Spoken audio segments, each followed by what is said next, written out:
साथियों, कर्मचारी चयन बोर्ड की वो भर्तियां जिनका परिणाम जारी होना है, चाहे वो जूनियर अकाउंटेंट का 15 गुना का परिणाम हो, चाहे वन रक्षक का हो, चाहे अध्यापक भर्ती लेवल 1 और 2 की एक और सूची हो, चाहे वो रेडियोग्राफर लैब टेक्नीशियन का परिणाम हो। इसके अलावा पशु परिचय भर्ती की प्रक्रिया को रोक दिया गया।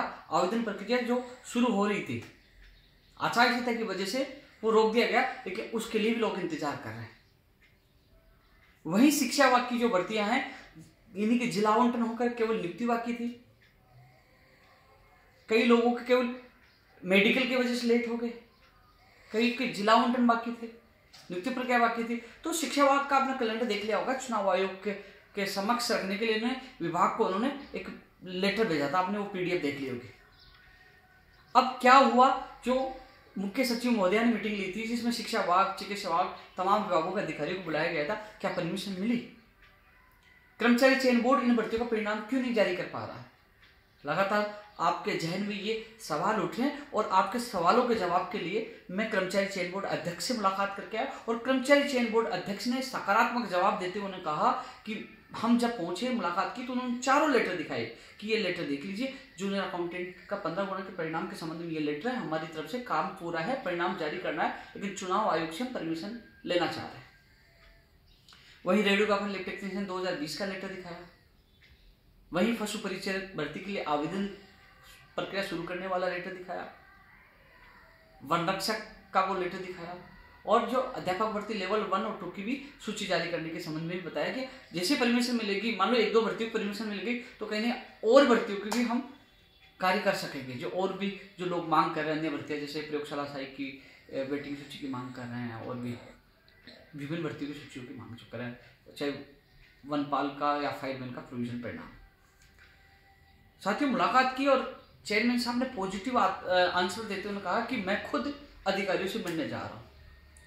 चुनाव आयोग की गाइडलाइन मैंने दी कि भारत निर्वाचन आयोग की गाइडलाइन थी कि लोक सेवा आयोग और कर्मचारी चयन आयोग को आवश्यकता नहीं हो परिणाम जारी कर सकते हैं।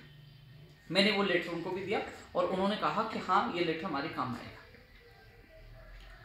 और आज उनसे पुनः मेरी बात हुई है चेयरमैन साहब से, पॉजिटिव है, लेकिन चेयरमैन साहब ने कहा क्योंकि जो भारत निर्वाचन आयोग का जो गाइडलाइन थी उसमें लिखा था कर्मचारी चयन आयोग, लोक सेवा आयोग, बोले हमारा कर्मचारी चयन बोर्ड है, संवैधानिक संस्था नहीं है, इसलिए परिणाम जारी नहीं कर सकते, इसलिए हमें परमिशन लेनी पड़ेगी। और डीओपी सेक्रेटरी को उन्होंने लिखित में पूरी स्थिति जो भर्तियां जो मैंने बताई उनके लिए लेटर भेजा है और डीओपी सेक्रेटरी मुख्य सचिव की अध्यक्षता वाली मीटिंग में उस परमिशन के लिए उन मामलों को रखा जाएगा और फिर चुनाव आयोग से परमिशन की प्रक्रिया पूरी करवाई जाएगी। क्योंकि अब मुझे पता चला कि केवल आरपीएससी संवैधानिक संस्था है, कर्मचारी चयन बोर्ड संवैधानिक संस्था नहीं है, केवल ये बोर्ड है, आयोग नहीं है, ये अधिकारियों ने बताया।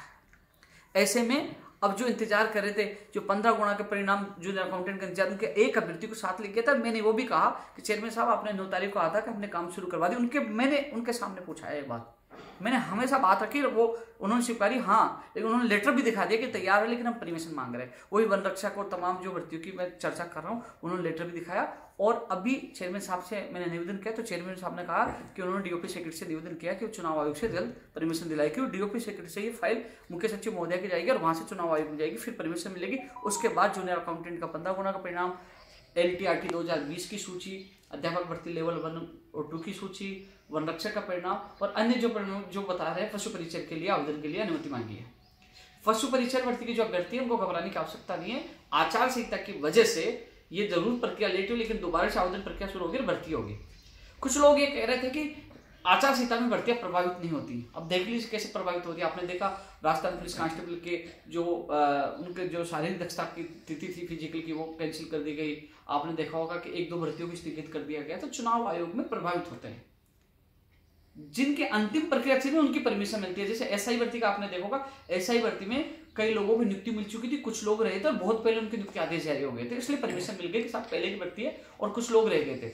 ऐसे ही जो शिक्षा विभाग की भर्तियों में अधिकतर प्रक्रिया पूरी हो गई है, उस संबंध में जो मीटिंग हुई है उस संबंध में चुनाव आयोग को भेजा गया और उम्मीद करता हूं जल्द चुनाव आयोग से परमिशन मिल जाएगी। जो अभ्यर्थी चाहे फर्स्ट ग्रेड का हो, सेकंड ग्रेड का हो, अध्यापक भर्ती लेवल 1 और 2 का हो, चाहे पीटीआई का हो, चाहे कंप्यूटर अनुदेशक भर्ती का हो। मैं खुद चुनाव आयोग के अधिकारी से मुलाकात करके जल्द से जल्द परमिशन दिलाने की कोशिश करूंगा, जिससे आप लोगों को राहत मिल सके। वहीं कर्मचारी चयन बोर्ड की भर्तियों के लिए मैं प्रयास करूंगा।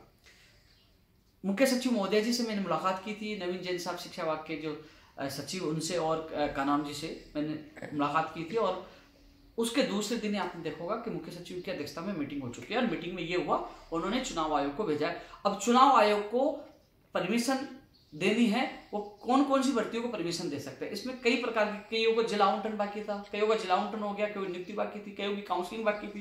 तो अलग अलग स्तर के मैटर थे, उनको चुनाव आयोग को भेजा जा रहा है। और चुनाव आयोग, राजस्थान चुनाव आयोग के अलावा दिल्ली चुनाव आयोग तक फाइल जाएगी। वहां से किस मैटर को परमिशन मिलती है, कि कौन सी स्टेज पे कौन सी भर्ती है, वो सारा विवरण आपने पीडीएफ में देख लिया होगा। वहां से परमिशन आने के बाद ही आपकी नियुक्ति प्रक्रिया पूर्ण हो पाएगी। तो मैं प्रयास शिक्षा विभाग की हो, चाहे वो चिकित्सा विभाग की भर्तियां, चिकित्सा विभाग की भर्तियों को लेकर भी कल की मीटिंग में मंथन हुआ। तो मैं कोशिश कर रहा हूँ, चाहे पैरामेडिकल की हो चिकित्सा विभाग में, चाहे शिक्षा की हो, चाहे वो कर्मचारी चयन बोर्ड की वो भर्तियां हो, तो मैं इस आचार संहिता के दौरान भी मैं आप लोगों के लिए प्रयास कर रहा हूँ।